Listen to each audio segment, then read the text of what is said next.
Yoi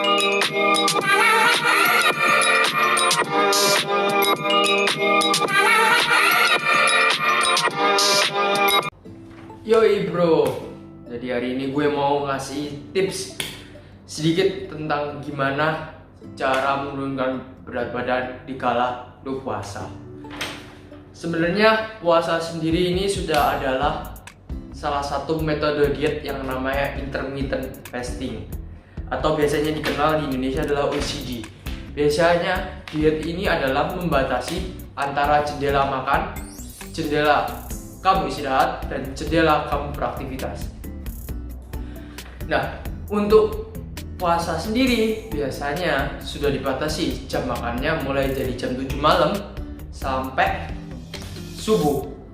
Dan itu sudah termasuk dengan jam tidur kalian. Jadi menurut gua itu nggak masalah. Bagi kalian yang nggak puasa, kalian bisa menerapkan intermittent fasting atau mengurangi jadwal makan kalian dari mulai jam 12 siang sampai jam 6 malam saja.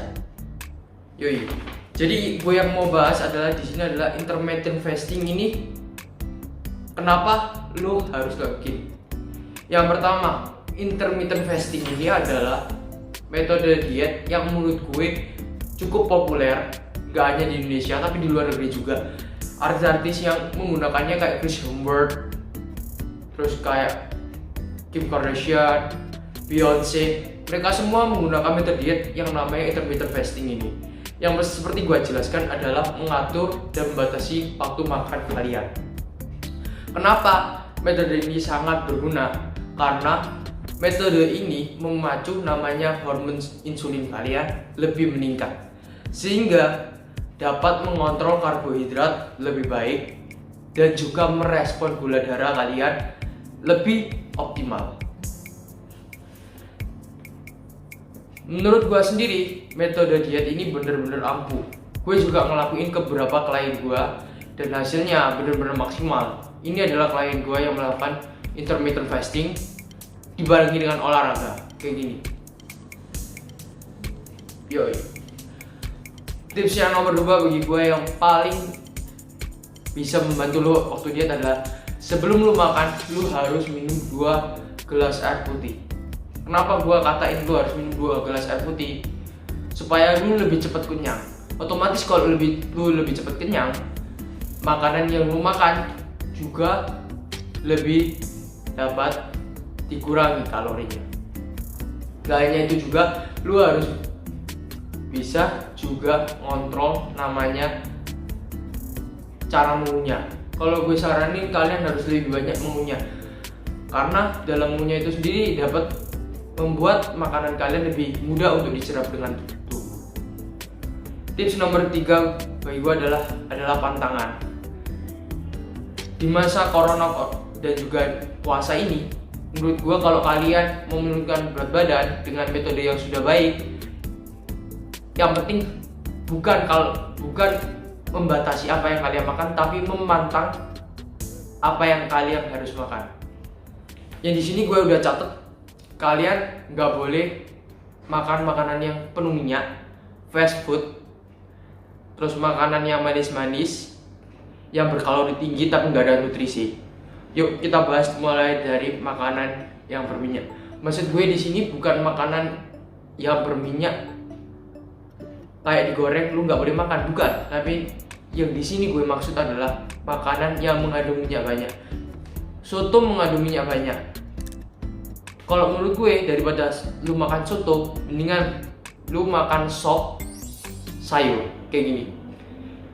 Di dalam soto ada 500 kalori, sedangkan di dalam sayur sop hanya mengandung sekitar 120 kalori. Menurut gue, mendingan lu makan nasi sayur sama sop daripada lu makan nasi dengan soto. Lu bisa nambah sayurnya sepuas-puas lu itu sendiri.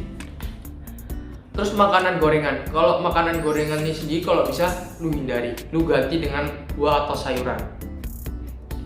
Kalau bukan berarti gue melarang lu untuk makan gorengan, tapi kalau mau makan gorengan lebih baik gue saranin minyaknya lu yang atur sendiri. Karena 1 sendok minyak sama dengan 90 sampai 120 kalori itu sendiri. Tergantung dengan minyak apa yang kalian gunakan. Kalau kalian makan gorengan, tips dari gue adalah kalian harus goreng sendiri dan atur minyaknya seberapa. Terus yang tip kedua adalah makan nasi harus tetap juga dikontrol. Waktu Anda melakukan intermittent fasting, saya tahu Anda pasti juga cepat merasa lapar. Bukan berarti Anda harus menambahkan nasi porsi menjadi 2, tapi coba Anda menyamakan porsi nasi namun menambahkan sayur dan juga makanan yang berprotein tinggi lebih banyak lagi. Jadi kalau misalnya biasanya Anda selama ini makan nasi sebelum puasa adalah 100 gram, Anda harus mengkip jadi 100 gram, bukan karena ada puasa ini Anda menaikkan jadi 200 gram. Jangan. Menurut saya yang harus ditambahkan adalah makanan mineral seperti sayur dan juga yang berprotein tinggi. Jadi nasinya tetap 100 gram, tapi ikan atau enggak sayurnya dibanyakin. Jadi kalian lebih cepat kenyang. Terus yang ketiga adalah hindari makanan yang manis-manis. Selama Anda melakukan diet di bulan Ramadan atau bulan puasa ini, saya menyarankan Anda jangan mengutik namanya es buah ataupun es yang mengandung gula. Karena gula dapat memicu hormon insulin Anda. Jadi hormon insulin akan lebih bekerja meningkat lagi. Kalau menurut gua hindari makanan yang manis-manis karena dapat mempergemuk Anda. Coba ganti makanan yang manis-manis dengan buah yang langsung asli. Kalau daripada jus, saya menyarankan Anda untuk memakan buah yang asli. Terus pilihan makanan menurut gua adalah mengganti makanan yang berkalori tinggi menjadi makanan real food. Jadi kayak makanan pisang, daging, sayur, Anda boleh makan sepuasnya. Yang terakhir adalah membuat buku catatan. Jadi sebelum Anda makan, Anda hitung. Misalnya nanti saat buka puasa saya ingin makan pisang, terus sayur sop, nasi, mau makan dengan ayam. Anda catat semua. Tujuannya adalah supaya ketika Anda mau makan yang berkalori tinggi, Anda menghitung-hitung dan memikirkan kembali. Jadi ini adalah tips cara diet cepat ala gue.